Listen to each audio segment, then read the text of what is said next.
Good evening and welcome to Chosen People Ministries Tuesday Bible Study. We're looking at the book of Genesis and going through the Messianic prophecies. This evening we are continuing and we're looking at Isaac. Isaac, of course, is the child of promise. And in chapter 26, God will reaffirm or reconfirm his covenant with him. Last week, we looked at Hagar's encounter with God. And we discovered that her story is a mirror image of Abraham's. Both meet God in the wilderness. Both are given a promise concerning the future of their son. Ishmael, though, of course, he's born into slavery, whereas Isaac is born into freedom. And we looked at Galatians 4, and we will be there again tonight, where the Apostle Paul was using metaphors to teach spiritual lessons. And he had a very important truth to communicate. You cannot live according to two opposing principles. What do I mean? The law requires that you obtain or attain righteousness through the keeping of God's commandments. But Paul tells us in Romans that it's not achievable. It's an unattainable standard. And he says that all have fallen short of the glory of God. In the metaphor that he uses in Ephesians, Hagar represents the law given at Sinai. And yes, it would bring them into the land of Israel, with Jerusalem at its center. But he says that Sarah represents the heavenly Jerusalem. And we thought a little bit about why that was. And of course, ultimately, it's accessed by faith. And we'll come back to that thought as we go through the evening. So tonight, what I wanted to do was look at the way that God affirmed his covenant with Isaac. And then to have a brief look at what the Apostle Paul has to say about it. That takes us into Genesis chapter 26, and I'm going to read from verses 1 to 6. Now, there was a famine in the land, besides the former famine that was in the days of Abraham. And Isaac went to Gerar, to Abimelech, king of the Philistines. The Lord appeared to Isaac and said, "Do not go down to Egypt. Settle in the land where I tell you. Stay in this land as a foreigner. I'll be with you and bless you. For I will give all of these lands to you and to your offspring. I will confirm the oath that I swore to your father Abraham. I will make your descendants as numerous as the stars in the sky, and I will give them all of these lands. And through your offspring, all of the nations of the earth will be blessed, because Abraham listened to my voice and kept my charge, my commandments, my statutes, and my laws." Well, we know what God said about Abraham. In Genesis 15, verse 6, we read this: "He believed the Lord, and the Lord accounted it to him as righteousness." What was the basis of his righteousness? His faith, his belief in the promises of God. Now, Abraham was asked to believe some very big promises. Back in Genesis 12, Abraham, after having an encounter with the living God, must pack up his belongings, his family, and God tells him that he must leave his country, his family and his people, his home. And he does that. He boldly sets off, and by chapter 15, you can hear him thinking to himself, just a minute here, I don't have any children. How's God going to fulfill the promise to make of me a nation if I have no children? And so I love the fact that he's really open with God. And he says to God in Genesis 15, "What will you give me since I am childless?" And God promises that he will give to him a son, a child of his own, one that comes from his own body. Now, what's critical to this story, of course, is that both Abraham and Sarah are both long past what is normally considered their childbearing years. And for Sarah in particular, it was definitely no longer a possibility. This, of course, makes the birth of Isaac special. Why? Because it will require divine power. It will require something outside of themselves. In fact, fundamentally, it's going to require a miracle in order for Sarah to have a child. Now, this is all part of the process of the fulfillment of what God spoke in the book of Genesis in chapter 3. Now, after Adam and Eve sinned, God made a promise to Eve and basically gives advance warning to Satan that God has a plan. This is what we have called and what is known as the proto-evangelium, the first beginnings of what we now will know will become the gospel. Genesis 3:15. "I will put enmity between you and the woman, between your offspring and her offspring, and he shall bruise your head, and you shall bruise his heel."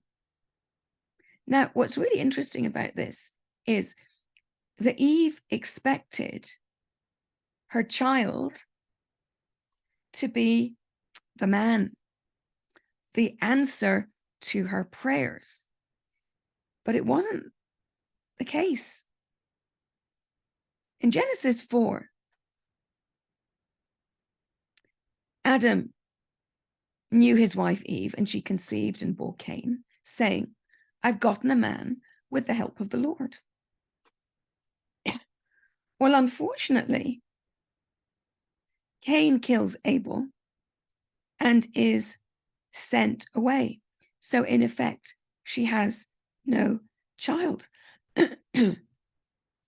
And God will give her another child. And this, I guess, in Eve's mind will be the child that will be the answer, the one who will crush Satan's head, the one who will put right everything that went wrong in the Garden of Eden. It's not quite as simple as that, though, is it?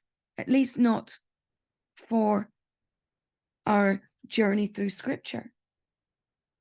We know that God gives her another son, and that son becomes the lineage for Abraham.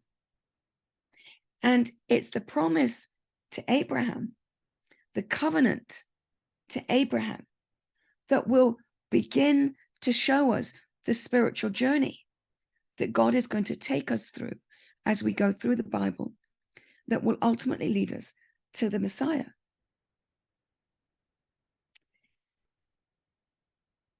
I love the fact that as we come to Abraham and Isaac,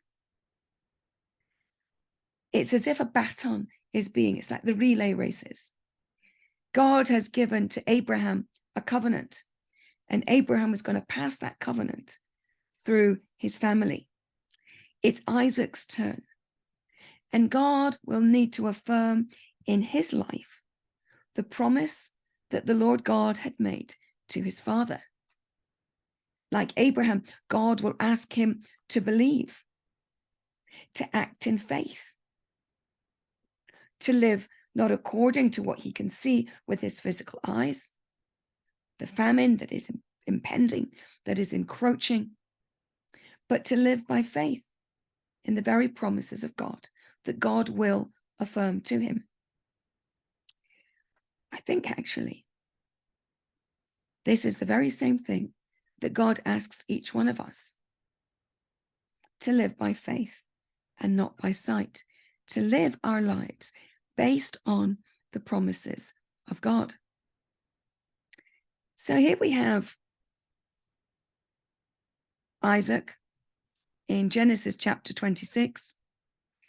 He has just a few brief chapters away been laying on the altar that his father had. And we confront him in chapter 26. And it's after the death of his family. It's after Esau has sold his birthright. It's after the blessing that is given. And I'm really struck by what God is doing here. And what strikes me is that there is a metaphor going on here in our chapter as well. And the metaphor is this.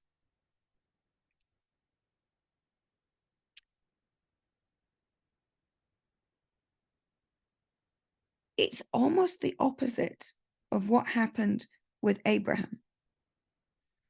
Abraham is told to go, to leave the land that he's living in, to head for the promised land, to head for Canaan. Isaac is told to stay. Isaac wanted to move. He wanted to head for Egypt. He wanted to go to where he could find or make an easier living, because trying to have flocks and herds, trying to sow grain when there's a famine is not necessarily the easiest thing to do. And so what God is asking of Isaac is that he will listen to God and that he will mirror his father. Abraham was counted righteous because he believed. Here in chapter 26, there is a famine, and God says, stay. Stay here, and I will be with you, and I will bless you. Why? Because I'm going to give these lands to your children. And the promise that I made to your father Abraham will be established in your life and in the life of your offspring. And he is reminded in verse 4, God says, I will multiply your offspring as the stars of heaven. I will give to you your offspring these lands. And in your offspring, or in your seed, shall all of the nations of the earth be blessed. And then he's given this reminder, because Abraham obeyed my voice. In other words, Isaac, you are going to need to obey me too. You're going to need to believe me. And look what I will do if you do that. I love the fact that we have a God who meets people halfway. Just as a little diversion, we're about to enter the Feast of Tabernacles. And it's the one feast where God says, or commands, the people of Israel to rejoice. And he says, and you will rejoice, and I will fill you with joy. In other words, what he's saying, if you will rejoice at this time, I will fill you with joy. And here's the thing, sometimes rejoicing, worshiping, acting in faith is a choice. This is what it means to live by faith and not by sight. This is what Isaac was being asked to do, to look beyond the present situation, to look beyond what he could see, to trust in what God will do.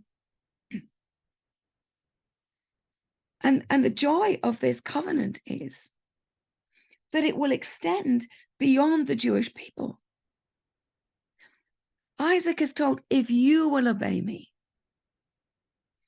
and if I will establish my covenant in you, this covenant will be for more than just your descendants. It will be more than just an inheritance of land. It will include all of the nations of the earth. And there will be a way in which all of the nations of the earth can be blessed. So Isaac must inherit his father's promise, but he must receive it by faith. He must hold on to what he cannot see except by the eyes of faith. In fact, in Hebrews 11, verse 20, when it comes to Isaac blessing Jacob and Esau,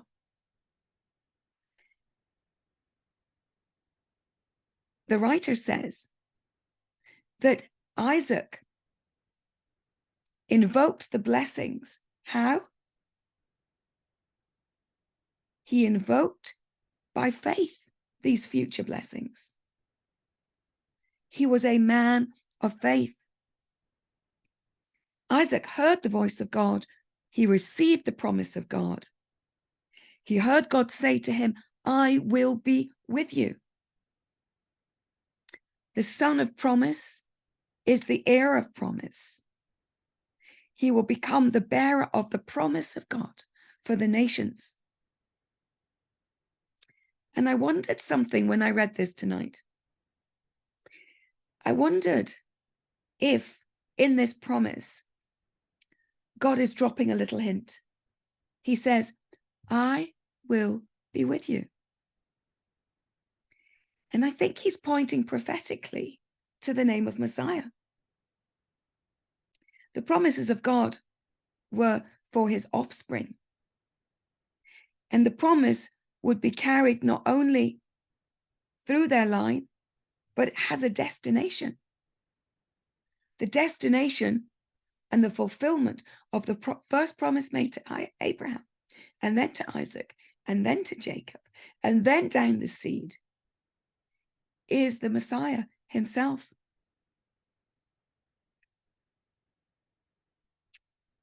So I kind of think this is a big hint. Isaiah 7 verse 14. Therefore the Lord himself will give you a sign. Behold, the virgin will conceive and bear a son, and call his name Emmanuel. Now Matthew makes the connection. The connection that the birth of Yeshua, Jesus, the descendant of Abraham and Isaac, is the fulfillment of Isaiah 7:14. And Matthew quotes it in that section of his gospel after the angel comes and tells Joseph, look, it's okay. Your wife, the child that she will bear, this is not an illegitimate child. This is a child that is born of the Spirit of God. And so I just think that perhaps here, God is dropping us a hint.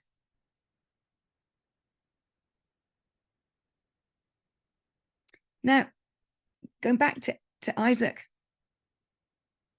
Abraham was promised abundance and plenty. I'm going to give you this land. I'm going to make you into a people. I mean, Genesis 12 is it's an amazing prophecy. And every time God speaks to Abraham, he adds something else. The number of his descendants, what God's going to do through them. And it's going to be a blessing. Kings are going to come. Through your seed, all the nations of the earth will be blessed. Every time God says something, he adds something. And Abraham, even though he owned no land other than his wife's grave, which he purchased, he gathered enough wealth. He had a comfortable life. He wasn't short of anything.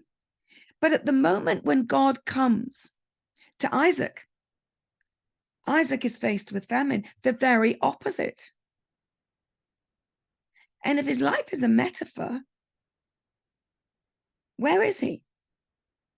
He's in a place called Gerar, which at that time was under the Philistines.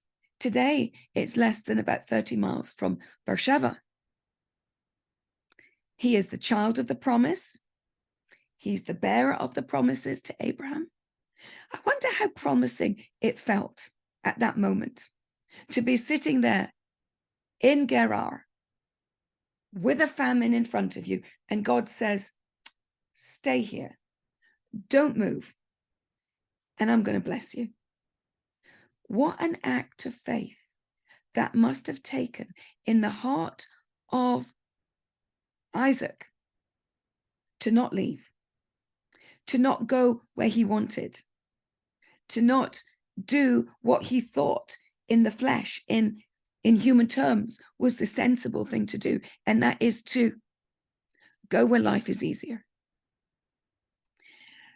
But what did God do there? It's incredible. Let's go back to Genesis 26, and let's just see what God did.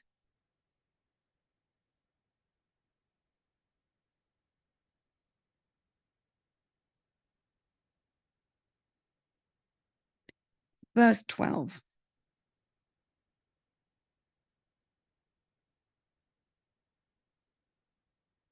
Isaac sowed in the land and reaped in the same year 100-fold. The Lord blessed him. He became rich and gained more and more until he became very wealthy. He had possessions of flocks and herds and servants. Well, so much so that we read the Philistines began to envy him. Chapter 26 is ultimately a lesson on what the blessing of God looks like. In the midst of a famine, he discovers the blessings of obedience. During the famine, he sows and experiences the abundance that God can give. I coined a phrase some years ago for myself, and it was actually in connection to the Akedah and the binding of Isaac. And it was that obedience releases God's divine activity in our lives. And I got it from what Abraham did. Abraham willingly offered Isaac. He didn't withhold anything from God. He bound his son and laid him on the altar, knowing that whatever God had promised, he would bring to pass. And whether that meant the resurrection of this son or the gift of another son, Abraham was confident in his God. And he was willing to obey his God, whatever the cost. And when he did so, God provided the ram in the thicket. And it struck me the very first time I looked at this, that when we obey God, he's at work in our lives. The problem with sin is it's the barrier between us and God, so that God isn't listening to our prayers, so that God has turned his face from us. Repentance causes God to return towards us again as we turn towards him. But I think it does more than that. I think that when we walk in obedience, we will experience God's divine supernatural activity in our lives. Now, I will say this again, and I always have to say it and qualify it. You cannot earn God's blessings, but you can lose them.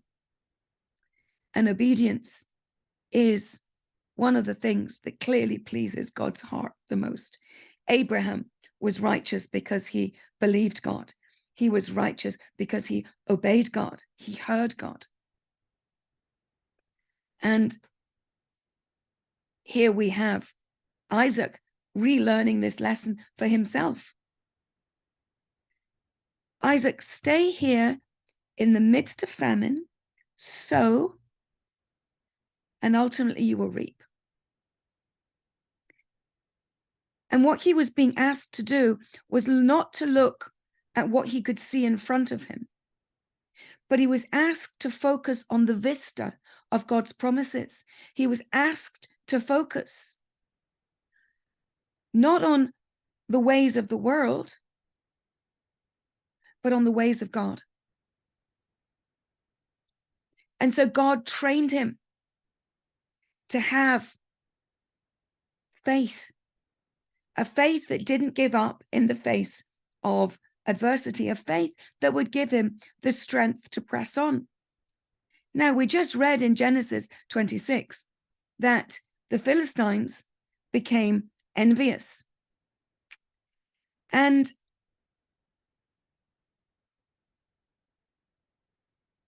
Abimelech, the king, really wanted rid of Isaac. Isaac was in many ways a thorn in the flesh. And he says, just go away. You're too powerful. And so Isaac moves on and he goes into the valley of Gerar. And he dug the wells of water. And these were the wells that had been dug in the days of Abraham. And the Philistines had, according to this chapter, stopped them up, blocked them after the death of Abraham. And whenever they found water, the herdsmen of Gerar came and quarreled. This is our water. And he keeps having to move on. And he does so. And he doesn't fight. He doesn't argue with them. He just moves on. And the second time they dig another well. And again, the herdsmen quarrel. And they move on and they dig another well. And this time there is no quarreling. And he calls the place Rehoboth, saying, for now the Lord has made room for us and we shall be fruitful in the land. And from there he goes on up to Beersheba. And the Lord appears to him and says, I'm the God of Abraham, your father. Fear not, I'm with you. I will bless you and multiply your offspring for my servant Abraham's sake. And he builds an altar. And Isaac's servants dig another well. And there is an incredible blessing of water. Now, water wasn't a luxury item. A well wasn't a luxury. A well was an essential. It was a matter of survival, and that area was dry. He was on about his third well before he experiences the reward of faith. But God had promised blessing. And Isaac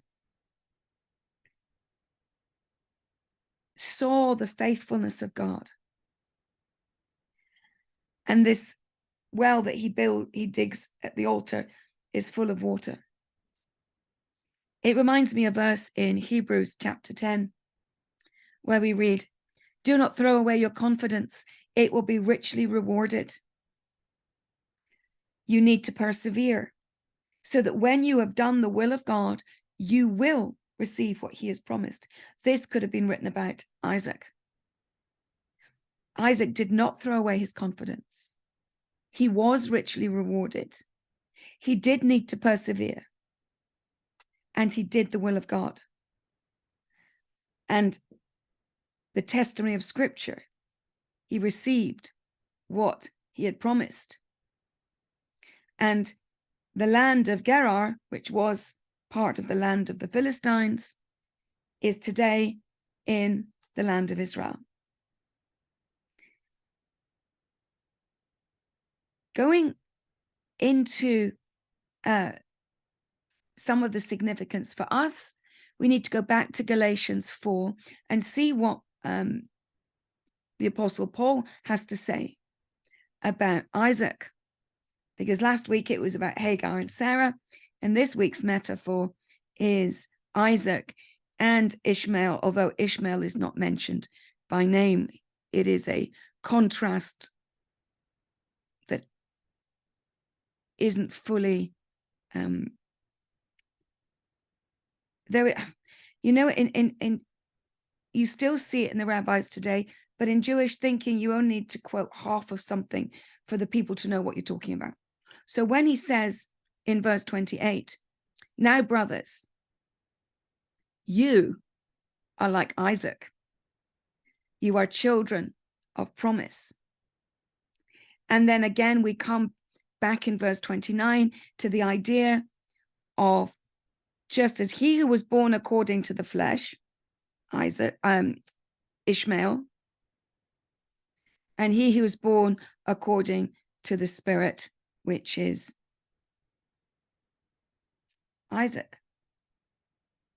Now, it's a metaphor that reminds us of what we were looking at last week, that there are two ways of attaining righteousness. One led to enslavement, one led to freedom. And throughout the book of Galatians, Paul is trying to deal with a group of Jewish believers who are trying to tell Gentiles that in order to inherit the promise, to become followers of the Messiah, they had to keep the Torah. And really, the Apostle Paul sees this as a form of enslavement. Because if you go back to the Council of Jerusalem in Acts 15, we discover that the keeping of the Torah, the commandment, is not easy. And this is one of the things we read in Acts chapter 15. Let's turn there. Acts chapter 15. Where are we? We're at the Jerusalem Council. They're having a debate about, in verse 5, is it necessary to circumcise them and to order them to keep the law of Moses? And we discover that the apostles and the elders, they gather together and they consider and they debate. And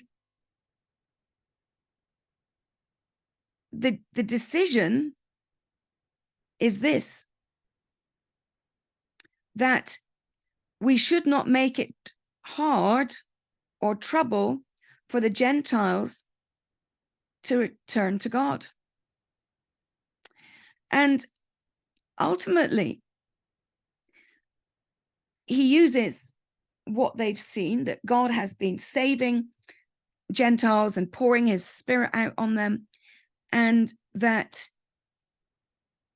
there is no need for a Gentile to become Torah observant. And he doesn't want the law to be a yoke that would be heavy upon them. And he actually says in verse 10, why are you putting God to the test by placing a yoke on the neck of the disciples that neither our fathers nor we who have been able to bear? This is because all have sinned and fallen short of the glory of God. This is because the promise that comes through the Messiah is able to do that which the law could not do. It is able to perfect for eternity. It is able to save to the uttermost, because Yeshua, Jesus, is the once and forever sacrifice. No longer are the sacrifices of the temple required in order for atonement to be administered, to be received by the people. Atonement can now be received by putting their faith in Jesus, in the Messiah. So we come to what Paul, the Apostle Paul, is saying here, and he basically says, you are children of Isaac. Why? Because you are children of promise. You are children of faith. You enter into God's covenant relationship by faith in the one who mediated that covenant, whose blood was shed.